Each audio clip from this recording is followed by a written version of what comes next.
Hi everyone. చాలా మంది ఈ మధ్యకాలంలో మ్యూచువల్ ఫండ్స్ లో ఇన్వెస్ట్ చేస్తున్నారు, కానీ మెయిన్ గా ఫ్యామిలీ ప్రొటెక్షన్ మర్చిపోతున్నారు. ఈ ఫ్యామిలీ ప్రొటెక్షన్ మర్చిపోవడం వల్ల భారీ మొత్తంలో మన ఫ్యామిలీ అనేది ఇబ్బంది పడుతుంది మనకి ఏదైనా ప్రాబ్లం వస్తే.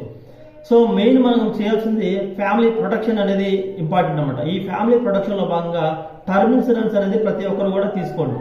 ఈ టర్మ్ ఇన్సూరెన్స్ తీసుకోవడం వల్ల ఏదేని కారణం చేత మనం ఏ రోజు ఏం జరుగుతుందో ఈ రోజు తెలియదు కాబట్టి ఈ రోజుల్లో బాగా ఇట్లా నిలబడి మాట్లాడే వ్యక్తి అప్పటికప్పుడు కూలి చనిపోయే అవకాశం ఉంటుంది. అలా ఉంది మన ఆరోగ్యం గురించి.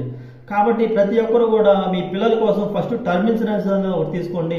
ఈ టర్మ్ ఇన్సూరెన్స్ తీసుకోవడం వల్ల మెయిన్గా ఏదైనా రిస్క్ జరిగితే ₹1,00,00,000 వరకు వాళ్ళకి భరోసా ఉంటుంది. దాంతో వాళ్ళు మంచిగా బతకగలరు. అలా కాకుండా మనం స్టార్టింగ్ ఈ మ్యూచువల్ ఫండ్స్లో కొంత ఇన్వెస్ట్ చేస్తే ఏదైనా రిస్క్ జరిగి మనం మరణించినట్లయితే వాళ్ళకి ఎటువంటి బెనిఫిట్ మనం చేసిన వాళ్ళకి కాదు. కాబట్టి ప్రతి ఒక్కరు కూడా ఇన్సూరెన్స్ అనేది తీసుకోండి. Thank you.